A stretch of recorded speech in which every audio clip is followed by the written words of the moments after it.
헌법재판소가 다음 주 월요일 오는 24일에 한덕수 국무총리의 탄핵 심판 선고를 내립니다. 아직 윤 대통령 탄핵 심판에 대한 선고일 발표는 나오지 않았는데요. 선고 지연 이유를 둘러싸고 무성한 추측만 나오고 있습니다. 관련 내용 김성수 변호사와 함께 자세히 짚어보겠습니다. 안녕하십니까? 안녕하세요. 네, 지금 윤석열 대통령에 대한 탄핵 심판 선고 기일이 과연 언제로 잡힐지 굉장히 큰 관심이 쏠리고 있는 가운데 헌법재판소가 우선 한덕수 국무총리에 대한 선고를 먼저 내리겠다라고 밝혔습니다. 다음 주 월요일 오전 10시로 지정을 했는데 윤 대통령 사건보다 우선 선고를 먼저 내리기로 결정을 했죠. 어떤 배경이라고 좀 보고 계실까요? 예, 말씀 주신 것처럼 이 한덕수 총리의 선고가 이 윤 대통령의 선고와 동시에 이뤄지는 것이 아니냐 이런 이야기가 나왔던 부분이 있었습니다. 그리고 이에 대해서는 결국에는 평의 과정에 계속해서 비공개로 진행이 되다 보니까는 이 어떠한 이유로 윤 대통령의 이 평의가 지연이 되는 것인지 이런 부분에 대한 이야기가 있던 것이고 이와 관련해서 한덕수 총리의 사건도 같이 선고를 하기 위해서 같이 평의를 하다 보니까 늦어지는 것이 아니냐 이런 이야기가 나왔던 부분이 있기 때문에 여러 가지 추측이 있던 그런 상황이었는데 일단 오늘 헌재가 말씀 주셨던 것처럼 이 월요일 날 24일 오전 10시에 선고를 하기로 이야기가 됐기 때문에 그렇다라고 한다면 한덕수 총리의 이 선고가 결국에는 아무래도 한덕수 총리 사건의 평의가 먼저 이뤄졌고 이에 대해서 이 선후 관계에 대해서도 헌재에서는 뭐 고민을 할 수 있다 이런 이야기가 나왔었기 때문에 그런 고심까지도 거친 것이 아니냐 이런 이야기가 나오면서 결국에 어떠한 결론이 날 것이냐에 대해서도 굉장히 관심을 갖고 있는 그런 상황입니다. 알겠습니다. 한 총리 탄핵 심판 변론기일은 1차 만에 바로 종결이 됐거든요. 한 총리에 대한 탄핵 소추 사유가 어떤 거였는지 먼저 간단히 좀 정리 부탁드리겠습니다. 예, 한 총리의 탄핵 사유는 굉장히 조금 여러 가지 부분이 있었습니다. 그리고 이와 관련해서도 이 소추 의결의 인원이 어떻게 되느냐에 대한 쟁점도 있었던 것인데 그 이유가 총리 시절에 이 행위와 그리고 이 권한 대행으로서의 행위가 섞여 있는 부분이 있었거든요. 그래서 이 총리 시절의 행위와 관련해서는 대표적인 부분이 이 12월 3일 날 계엄이 있었지 않습니까? 그리고 당시에 국무회의에 참석을 했었는데 이와 관련해서 이 묵인 방조를 했다는 겁니다. 그렇기 때문에 지금 국회 측에서 당시 소추 의결을 할 당시 주장을 했던 부분이 이 윤 대통령의 이 계엄 선포 행위가 내란죄에 해당한다라는 주장을 했었고 그렇다라고 한다면 내란죄를 묵인 방조한 것이다 이렇게 주장했던 부분이 이 탄핵 사유 중에 하나가 됐던 것이 있고 그리고 이 권한 대행이 됐지 않습니까? 이 대통령의 직무 정지로 인해서 권한 대행이 됐는데 이 권한 대행 단계에서 이 제2요구권을 행사한 부분이 있었습니다. 이 대통령 권한 대행으로서 이 법을 국회에서 통과를 한다라고 한다면 이 부분에 대해서 제2요구권을 대통령 권한 대행 행사할 수가 있는 것인데 이 특검법에 대해서 이 제2요구권을 행사한 부분 자체에 대해서도 이 헌법이나 법률에 위반이 있다 이런 부분들에 대한 주장이 있었기 때문에 이런 점들에 대해서 헌법이나 법률에 위반이 있는 것인지 그리고 있다라고 한다면 이에 대해서 직을 파면할 정의 주대성이 있는 것인지 이런 부분들에 대한 쟁점이 있다 보니까 이와 관련해서 어떻게 선고가 될 것인지를 헌재가 각각의 쟁점에 대해서 어떻게 판단할 것인지가 중요한 부분이 된다 이렇게 보일 수 있는 것 같습니다. 알겠습니다. 한덕수 국무총리에 대한 판단, 12.3 비상계엄으로 인해서 탄핵 소추되거나 아니면 형사재판으로 넘겨진 고위공직자 중에서는 다음 주 월요일 한 총리에 대한 판단이 첫 번째 사례란 말이에요. 어떻게 보면 헌법재판소가 12.3 비상계엄 사태에 대해서 위헌 여부가 있는지 위법성이 있는지 첫 번째로 판단을 내리는 사례가 되는 겁니다. 그렇다면 다음 주 월요일 선고에서 나오는 내용이 특히 비상계엄에 대한 헌재의 판단이 윤 대통령에 대한 선고에서도 좀 어느 정도 비슷하게 적용이 될 수 있다. 그러니까 이 한 총리에 대한 선고를 보고 윤 대통령 재판, 선고 결과를 미리 예측할 수 있다라는 전망도 나오고 있거든요. 이런 부분도 좀 공감이 되시는 거죠? 예, 말씀 주신 것처럼 그 부분 때문에 동시에 선고할 가능성이 있는 것이 아니냐 이렇게 이야기가 나왔던 것이고 조금 더 이제 부연적인 설명을 드리자고 한다면 일단은 말씀 주셨던 것처럼 이 혐의 중에 이 내란 혐의에 대해서 묵인 방조했다라고 지금 국회 측에서는 소추결 사유를 들고 있기 때문에 그렇다라고 한다면 이 내란죄와 관련해서 지금 현재 형법상의 내란죄 부분은 제외를 한다라고 해서 이 부분이 직접적으로 다뤄지지는 않지만 어쨌든 이에 대해서 헌법이나 법률 위반이 있는지 자체는 쟁점이 될 수가 있는 것이고 이에 대한 판단을 함에 있어서는 당연히 이 사실관계에 대해서 어떻게 보고 있는지라든지 법률이나 헌법 위반에 대해서 어떻게 보고 있는 것인지 헌법재판소의 생각이 보일 수밖에 없기 때문에 그런 부분이 아무래도 윤 대통령의 이 내란 관련 주장과 관련해서도 어떻게 해석할 수 있는지에 대한 헌재의 생각을 알 수 있는 것이 아니냐 이런 이야기가 나왔던 부분이 있습니다. 그리고 또 한 가지가 이 절차상의 요건에 대해서 한덕수 총리의 사건에서도 쟁점이 되는 부분이 있는 것인데 지금 이 윤 대통령의 사건에서 이야기가 나오고 있는 것이 윤 대통령의 이 사건 국회 소추 의결 당시에는 국회가 이 형법상의 내란죄 성립 여부에 대해서 주장을 했었던 부분이 있었습니다. 그런데 지금 탄핵 사건이 진행이 되면서는 형법상 내란죄의 이 성부에 대해서는 다투지 않겠다라고 형법상 부분을 제외를 했거든요. 예. 그리고 윤 대통령 측은 이에 대해서 이 내란죄 부분을 제외한다라고 하면 그것은 탄핵 소추의 굉장히 중요한 부분에 변화가 있는 것이기 때문에 그렇다고 하면 탄핵 소추 의결을 국회에서 다시 받아야 한다라는 주장이 있었던 이런 부분이 쟁점이 있었는데 이 한덕수 총리의 사건에서도 유사한 쟁점이 있습니다. 이 한덕수 총리의 사건에서도 이 형법상의 내란죄를 묵인 방조한 것이다라는 이 소추 의결의 주장이 있었기 때문에 이것과 관련해서 쟁점이 어떻게 될 것이냐가 보여낸 부분이 있었는데 국회에서 또 탄핵 심판 사건 진행 과정에서는 이 내란죄, 형법상의 내란죄에 관해서는 제한 부분이 있었기 때문에 이와 관련 절차적인 요건에 대한 다툼을 헌재에서 어떻게 판단하는지도 결국에는 윤 대통령의 사건에서의 이 절차 부분에 대한 판단도 예단할 수 있는 그런 부분이 아니냐 이런 이야기가 나오다 보니까는 동시 선고의 가능성이 있었던 것이고 다만 지금 현재 먼저 선고의 가능성이 높아진 상황이기 때문에 그렇다라고 한다면 이런 부분들에 대한 헌법재판소의 이 판단을 조금 추측할 수 있는 그런 단서가 나오는 것이다 이런 이야기가 나오는 것 같습니다. 그리고 아까도 언급을 해주셨는데 한 총리가 탄핵 소추될 당시에 국회에서 의결 정족수를 몇 명으로 봐야 하느냐를 두고 논란이 있었잖아요. 150명이냐 아니면 200명의 찬성이 필요하냐. 그 부분에 대한 판단도 이번에 헌재가 다음 주 월요일에 내리게 될까요? 네, 맞습니다. 그 부분도 굉장히 중요한 부분이라고 볼 수가 있습니다. 지금 이 한덕수 총리의 탄핵 소추 의결 과정에서 이 여당과 야당 간의 다툼이 있었던 부분이 이 한덕수 총리의 탄핵 소추 의결을 위해서 이 인원이 몇 명이 되어야 하느냐 자체에 대한 쟁점이 있었습니다. 그래서 이 여당 측에서 주장을 했던 부분은 대통령 권한 대행이기 때문에 그렇다면 이 대통령과 동일하게 200명을 기준으로 해야 된다는 것이 이 여당 측의 주장이었고 이 야당 측에서는 이 국무총리로서의 이 탄핵이라고 볼 수가 있기 때문에 그렇다라고 한다면 300명의 이 과반수인 151명이면 된다라고 이렇게 주장했던 부분이 있었습니다. 그리고 실제로 200명을 넘어서 이 부분 의결이 됐던 것이 아니라 결국에는 150명을 넘는 인원을 기준으로 해서 의결이 됐던 부분이 있기 때문에 이 부분에 대해서도 헌재에서는 굉장히 중요한 부분이라고 볼 수가 있어서 이 부분 판단을 하지 않을까 생각이 되고 만약에라도 이 부분이 200명을 기준으로 한다라고 한다면 이에 대해서 뭐 기각이나 각하 의견이 각각 재판관들마다 나올 수가 있기 때문에 그 부분까지도 굉장히 중요한 부분이다 이렇게 보입니다. 알겠습니다. 이렇게 한 총리 탄핵 심판 선고에 저희가 관심을 갖는 이유가 그 심판 선고 결과가 윤 대통령 탄핵 심판 선고 결과에 대한 가늠자로까지 작용할 수 있기 때문 아니겠습니까? 그런데 정작 헌재는 윤 대통령 최종 선고 기일은 아직까지 밝히지 않고 있고 오는 일요일이면 이제 헌재 접수한 지 100일이 되거든요. 왜 이렇게까지 평의가 길어지고 있다 보십니까?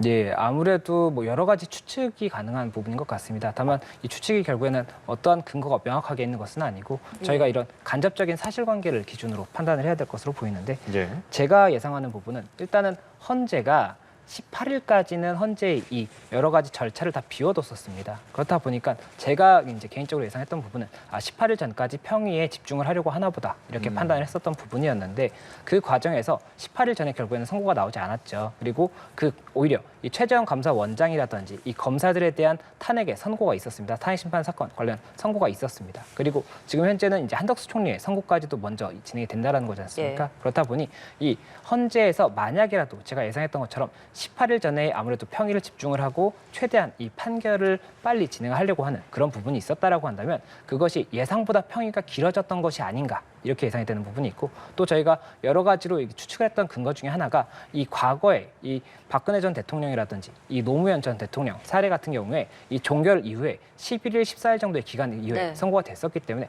그렇다라고 한다면 이번에도 그 정도의 일정으로 좀 진행을 서둘르지 않겠느냐 이런 얘기가 나왔던 것인데 그것도 지금 지나갔지 않습니까? 그렇다 보니 아무래도 헌재에서도 예정보다 평의가 길어지는 그런 부분이 이제 있는 것이 아닌가 생각이 되고 이 평의가 어떠한 부분에서 길어지는 것이냐까지도 중요한 부분이 될 수가 있기 때문에 이제 여러 가지 추측이 나오는 그런 상황인 것 같습니다. 알겠습니다. 계속해서 나오고 있는 분석이 결국 이렇게 길어지는 이유는 재판관들 사이에서도 의견이 좀 갈리는 것 아니냐 뭐 이런 의견들이 나오고 있고요. 그래서 어떤 도출된 만장일치의 결론을 내려고 노력을 하는 것 아니냐라는 분석도 많은데 이 부분에 대해서는 법조계의 시선은 어떤가요? 네, 일단 쟁점 자체에 대해서도 봤을 때는 굉장히 쟁점이 많습니다. 일단 앞서 말씀드렸던 것처럼 이 형식적 요건이 각하 사유가 되느냐 이런 부분들에 대한 주장이 있지 않습니까? 윤 대통령 측에서는 이 소추 의결과 관련해서 변경된 부분이 있다고 한다면 다시 소추 의결을 받았어야 되고 그렇지 않다라고 한다면 각하의 대상이다라는 주장을 하는 것으로 보이거든요. 그러면 그 부분부터 일단은 논의를 해야 되는 겁니다. 그리고 이에 대해서 이제 합의가 됐다라고 한다면 그래서 이 부분 각하의 대상은 아니다라고 하면 그 다음에는 국회에서 주장하고 있는 이 5가지 이유에 대해서 사실관계가 실제로 맞는지를 봐야 됩니다. 그런데 이 사실관계를 인정함에 있어서 어떠한 증거를 가지고 이 사실관계를 인정할 것인지 이에 대해서도 재판관 간에 이 논의가 이루어질 수밖에 없는 그런 부분이 있고 또 이 사실관계를 기준으로 했을 때 이것이 법률이나 헌법에 위반이 되는 지금 국회에서 주장하고 있는 이런 부분에 위반이 있느냐를 또 봐야 되는 것이 있습니다. 그리고 이런 부분을 다 봤을 때 만약에 사실관계에 대해서도 판단을 했고 법률 위반도 있다라고 가정을 한다고 하더라도 그렇다고 하면 파면이 이를 정도로 이 위반이 중대하냐까지도 봐야 되는데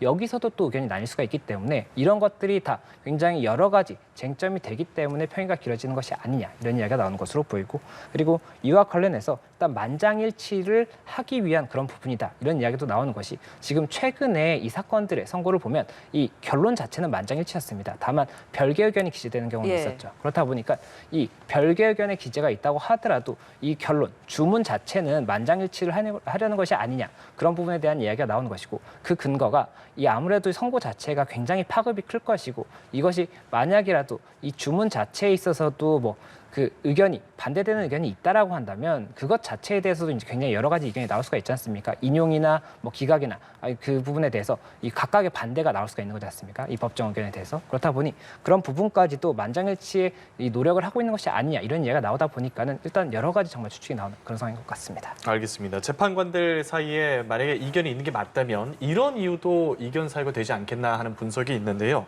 헌재가 수사기관의 피의자 신문조서를 증거로 채택하지 않았습니까? 이 부분 관련해서 윤 대통령 측에서 개정된 형사소송법을 들어서 문제를 삼았었는데 이 부분이 이견 요인이지 않을까 하는 분석도 있거든요. 여기에 대한 생각은 좀 어떠십니까? 예, 앞서 말씀드렸던 것처럼 사실관계에 대해서 이견이 있을 수 있다라는 말씀을 드렸습니다. 이 사실관계라는 것이 지금 국회 측이 주장하고 있는 사실관계와 윤 대통령 측이 주장하고 있는 사실관계가 굉장히 첨예하게 대립을 하고 있고 그렇다고 한다면 이 재판부에서는 어느 쪽의 사실관계를 신빙할 수 있다라고 판단할 것인지를 이제 판단을 해야 되는 것인데 그것이 이 각각의 주장을 가지고 판단하는 것이 아니라 어떠한 증거를 가지고 판단할 것인지가 쟁점이 되는 겁니다. 그리고 이 증거를 채택함에 있어서는 증거 능력을 어디까지 인정할 것인지가 쟁점이 되는 것인데 이 헌법재판소법을 보면 이 탄핵 사건의 경우에는 형사소송법을 준용한다라고 되어 있습니다. 그렇기 때문에 형사소송법상의 이 증거 능력의 기준을 어디까지 그렇다면 헌법 심판에서도 그대로 뭐 적용을 할 것인지 아니면 이 부분 중에 일부는 적용을 하고 일부는 완화해서 적용할 것인지 이런 부분까지도 쟁점이 될 수가 있고 그리고 증거 능력에 따라서 이 특정 증거가 인정이 된다고 하면 이 증거를 가지고 어디까지의 사실관계를 인정할 수 있는지 이런 것까지도 다 법리적인 쟁점이 될 수가 있거든요. 그렇다 보니 이 부분에 대해서도 증거 능력에 대한 부분이라든지 이 증거를 가지고 사실관계를 인정하는 부분에 대해서 재판관들의 의견이 나뉜다라고 한다면 이에 대해서 계속해서 논의를 하는 그런 과정 때문에 늦어질 수 있다 이런 얘기가 나오는 것 같습니다. 알겠습니다. 이렇게 선고가 점점 늦어지면서 지금까지 헌법재판소의 탄원서도 굉장히 많이 접수가 됐다고 해요. 200만 건을 훌쩍 넘어서는 걸로 집계가 됐다고 하는데 또 이런 상황 그리고 헌법재판소 앞에 집회 시위가 연일 열리고 있고 여론이 극단적으로 분열이 되고 있다. 이런 상황이 계속 지속이 되고 있는데 재판관들 입장에서도 이런 여론도 계속 주시를 하고 있을 수밖에 없겠죠. 네, 아무래도 이런 부분에 대해서도 결국에는 이 탄핵 심판 사건이 이 파면의 이 판단을 하는 거지 않습니까? 파면을 할지 여부를 판단하는 것인데 이와 관련해서 이 중대성을 말씀을 드렸습니다. 이 중대성이라는 것이 이 법 위반이 있다라고 가정을 했을 때 이 위반이 파면을 할 정도로 중대한 것인지 이것을 판단을 하는 것이고 이게 결국에는 이 법익의 균형성을 판단하는 것이라고 봤을 때 만약이라도 이 국민의 여론이 어떻게 보이는지에 대해서도 아마 판단에는 뭐 법적으로 이 부분이 인정이 된다라고 볼 수 있는 것인지 아니면 이 사실관계와 관련해서 어느 정도의 참고의 대상이 될 수 있는 것인지 이런 부분들에 대한 쟁점의 가능성이 있지 않을까 이런 이야기가 나오다 보니까는 일단은 여러 가지 방향을 통해서 의견을 피력하는 것이 아닌가 생각이 되고 그리고 이 의견 피력 과정에 관해서도 뭐 여러 가지 일단 의견이 나올 수가 있기 때문에 그 부분도 저희가 조금 더 봐야 될 것 같습니다. 예. 다음 주 수요일 26일에는 이재명 대표의 선거법 2심 선고가 있는데 윤 대통령 탄핵 심판 선고일 일정을 잡는 데 있어서 이 일정이 좀 연관이 있다고 보십니까? 이제 법적으로 이 부분에 대해서는 직접적인 연관이 있다고 보기는 어렵습니다. 이 이재명 대표의 사건 같은 경우에 이 윤석열 대통령의 지금 현재 이 탄핵 사건과 이 쟁점이 뭐 겹치는 부분이라든지 이런 것들이 있는 것이 아닙니다. 그렇기 때문에 이 부분에 대해서 일각에서는 뭐 조금 반영을 할 수 있다 이런 이야기가 나온다라고 한다면 법리적인 부분이 아니라 정치적인 부분이라고 할 것인데 헌법재판소가 이 판단의 이 결과를 내에 있어서는 정치적인 부분을 반영하지는 않을 것이라고 보이기 때문에 그렇다라고 한다면 법리적인 부분만 판단하지 않을까 생각이 되고 오히려 다음 주에 윤석열 대통령의 공판 준비 기일이 있습니다. 예. 그러면 공판 준비 기일 같은 경우에는 피고인이 직접 출석할 의무는 없지만 윤석열 대통령이 지난 1차 공판 준비 기일에 출석을 했었기 때문에 네. 만약에라도 이 출석을 하고자 하는 그런 의사가 있다고 하면 기일이 겹치면 그 부분에 대해서는 선고에 문제가 생길 수가 있지 않습니까? 선고에도 출석을 하고자 하는 그런 이제 상황이 될 수가 있기 때문에 그런 부분에 대해서는 시간이 겹치지 않도록 고려할 수는 있겠지만 이 다른 사건에 대해서 이 고려하는 것 자체는 아무래도 법리적으로는 불가능한 부분인 것 같습니다.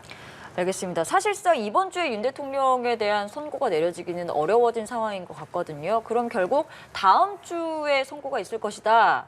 다음 주 월요일에는 한 총리의 선고가 있지만 그 이후 화수목금요일 중에 선고가 있을 것이다라는 전망이 나오는데 다음 주에 선고가 없으면 사실 4월로 넘어가게 되는 상황인 겁니다. 다음 주에는 선고가 좀 있을 거라고 전망을 하시나요? 네, 이 부분에 대해서는 정말 많은 예측이 있었지만 지금 그 예측들이 거의 다 이제 틀렸다라고 볼 수가 있지 않습니까? 그렇다 보니 다음 주에도 있을 수 있는지에 대해서 단언하기는 어렵지 않을까 생각이 되고 결국에는 이 기간보다는 평의가 어떻게 되는지가 가장 중요한 사실관계가 아닐까 생각이 듭니다. 결국 평의 과정에서 결정문에 초안이 작성이 돼야 되는 것이고 초안을 작성한 다음에 다듬는 이 과정까지도 거친 다음에 선고기일이 알려지지 않을까 생각이 되기 때문에 그 평의 과정이 얼마나 길어질지를 저희가 봐야 될 것 같습니다. 예, 알겠습니다. 예. 오늘 이 얘기도 좀 해보겠습니다. 내란 혐의로 재판에 넘겨진 조주호 경찰청장 등 경찰 수뇌부의 공판이 시작이 됐는데 첫 공판은 일단 2시간 정도 만에 종료가 됐고요. 조주호 경찰청장 등의 경찰 지휘부가 공소 사실을 모두 부인을 했습니다. 내란 목적 없었다는 입장인데 어떻게 보셨습니까? 예, 이 부분 관련해서는 일단 오늘이 첫 기일이기 때문에 이 사실관계에 대해서 구체적인 진술은 하지 않았을 겁니다. 다만 이 전체적으로 큰 틀이 우리는 이런 취지다라는 것을 재판부에 이야기를 하고 이와 관련해서 어떻게 증명하겠다라는 이런 취지를 이야기하는 그런 자리였다고 볼 수가 있는 것인데 지금 현재 이 수사기관 검찰에서 주장을 하는 것은 이 내란과 관련해 주요 종사자 업무를 한 것이다라고 지금 혐의를 보고 있는 거지 않습니까? 그렇다라고 하면 이 검찰의 입장에서는 내란죄가 성립한다는 것을 이제 형법상 내란죄 성립에 대한 부분을 증명을 해야 되는 것이 있고 또 그리고 이 경찰 수뇌부가 이와 관련해서 이 주요 종사 업무를 한 것이 있다라는 이 두 가지 사실관계를 증명을 해야 되는 것인데 지금 현재 이 관련 피고인들이 이 내란죄의 성립이라든지 내란죄의 주요 종사 이런 부분들에 대한 혐의를 부인하고 있기 때문에 그렇다라고 한다면 사실관계에 대해서 어떻게 증명을 할 것인지에 대한 부분을 봐야 되는 것이고 이 형사사건 같은 경우에 주된 기일의 이 진행은 결국엔 증인신문 과정입니다. 그렇기 때문에 어떠한 증인들이 나와서 어떠한 진술을 하는지가 가장 중요하지 않을까 생각이 됩니다. 예, 검찰은 지금 조지호 총장, 김봉식 총장이 통제 그리고 체포조 운영 등에 좀 가담을 했다라고 보고 있는 거잖아요. 예, 맞습니다. 이 지금 현재 그 경찰 수뇌부가 받고 있는 혐의를 두 가지 정도로 크게 볼 수가 있을 것 같습니다. 한 가지가 이 국회에 이 계엄 당시에 국회 인근에 경찰 병력들이 많이 있었습니다. 이 경찰 경력들이 그 국회 그 입구나 이런 부분들에 있었던 이유에 대해서 일단은 이 국회 검찰과 지금 그리고 이 피고인들 간의 의견이 나뉘는 부분이 있는 겁니다. 이 검찰에서는 이 국회 경찰들이 출동했던 이유가 결국에는 국회의원의 출입을 방해한다든지 이런 목적으로서 결국엔 내란의 목적이 있었다라는 것이 이제 국회 측의 주장인 것이고 지금 현재 이 경찰 수뇌부의 입장은 그런 부분에 대해서 아니었다라고 주장을 하는 겁니다. 그리고 만약 그런 명령이 있었다고 하더라도 본인은 이 부분에 대해서 응하지 않았기 때문에 주요 종사 업무를 하지 않았다 이런 주장을 하고 있기 때문에 이에 대한 쟁점이 하나가 있는 것이고 또 한 가지가 체포조 관련해서도 지금 검찰에서 주장을 하고 있는 것은 체포조가 실제로 존재를 했었다고 주장을 하는 겁니다. 그리고 이 전제 하에서 체포조 관련해서 경찰에서 일부 그 경찰 형사들의 명단을 제공을 했다라고 이야기를 하고 있기 때문에 그것이 지금 현재 수사기관의 말이 맞다라고 한다면 이것도 내란의 주요 종사자 업무가 될 수가 있기 때문에 그런 부분들에 대해서 사실관계에 대한 쟁점이 있는 것이고 이에 대해서 지금 피고인 측은 부인을 하고 있기 때문에 이와 관련해서도 어떠한 증거들을 통해서 사실관계가 인정될 것인지가 중요한 부분인 겁니다. 그렇습니다. 말씀을 하신 것처럼 검찰 측에서는 국회 봉쇄의 의도가 있었고 이것이 내란죄에 해당한다라고 보고 있지만 이 사건의 피고인들, 즉 경찰 수뇌부는 다 아니라고 주장을 하고 있는 상황인데 아까 말씀을 하신 것처럼 증인 신문이 조금 관건이 될 것이다라고 설명하셨잖아요. 그러니까 앞으로 법정에서 좀 증인들이 나오거나 출석을 해서 이야기를 하면 좀 진실 공방이 벌어질 가능성도 있을까요? 예, 그리고 증인 신문 자체가 진실 공방 과정이고 이 재판부가 누구의 주장이 더 진실에 부합하는지 이것을 판단하는 과정이라고 볼 수가 있습니다. 그렇기 때문에 이 증인들이 나와서 어떠한 이야기를 하는 것인지 이것이 가장 중요하고 또 이 진술 자체의 내용도 중요하지만 이 말을 할 때의 뉘앙스라든지 신빙성 이런 것까지도 판단을 할 수가 있기 때문에 그런 부분까지도 종합적으로 판단이 이루어지지 않을까 생각이 됩니다. 그리고 이 관련 사건에서 증인들이 상당히 많을 것이기 때문에 결국에는 이 1심의 결론이 나기까지는 상당히 오랜 기간이 걸릴 것이다 이렇게 예상이 됩니다. 예, 지금 재판부가 피고인들이 유사한 혐의를 받는 만큼 재판을 병합해서 진행할 가능성도 얘기가 나오고 있는데 이거는 가능한 겁니까? 예, 이 병합 사건 같은 경우가 이 각각의 피고인의 사건이 있지 않습니까? 이것이 쟁점이 동일하다고 한다면 병합해서 한 번에 진행을 하는 겁니다. 그래서 한 사건처럼 진행을 하게 되는 그런 결과가 있는 것인데 이 병합을 하게 됐을 때는 이 각각의 이 피고인의 사건들이 진행과 관련해서 아무래도 단독으로 진행하는 것과 사실관계가 달라진다든지 아니면 이 절차적으로 진행에 있어서 차이가 많이 발생할 수가 있기 때문에 이에 대해서는 각각의 피고인에 따라서 병합을 선호하는 이런 쪽도 있을 것이고 병합을 선호하지 않는 쪽도 있을 것이기 때문에 이런 부분에 대한 각각의 주장을 듣고 재판부가 병합 여부를 결정하지 않을까 생각이 됩니다. 알겠습니다. 마지막으로 지금 윤석열 대통령 탄핵 심판 선고를 앞두고 헌법재판소 앞에서 연일 집회 시위가 굉장히 과열되는 양상인데요. 오늘 오전에는 그 더불어민주당 의원이 날개란을 맞는 사건도 있었는데 그 정도로 굉장히 과열된 상황임을 보여주는 사건이기도 한데 그 경찰이 지금 용의자를 추적하고 있다고 하고요. 처벌이 가능한 사안인 거죠, 이 부분은? 예, 맞습니다. 이 날개란을 투척하고 누군가가 맞았다라고 한다면 이것은 일단 폭행죄의 성립이 가능할 것으로 보입니다. 그렇기 때문에 일단 이 용의자가 특정이 된다라고 한다면 이 폭행죄 성부와 관련한 혐의를 이제 검토하지 않을까 생각이 되고 그리고 폭행죄 외에 다른 혐의도 이제 성립할 수 있는지에 대해서도 검토하지 않을까 생각이 되는데 우선 일단은 맞은 부분이 있고 이게 폭행죄라는 것이 유형력의 행사입니다. 타인의 신체에 대한 유형력의 행사이기 때문에 그렇다라고 한다면 폭행죄의 성립 자체가 가장 유력하게 검토할 사안이 아닐까 생각이 됩니다. 예, 알겠습니다. 오늘 정치권 관련 내용 김성수 변호사와 함께 자세히 짚어봤습니다. 오늘 말씀 고맙습니다. 고맙습니다. 고맙습니다.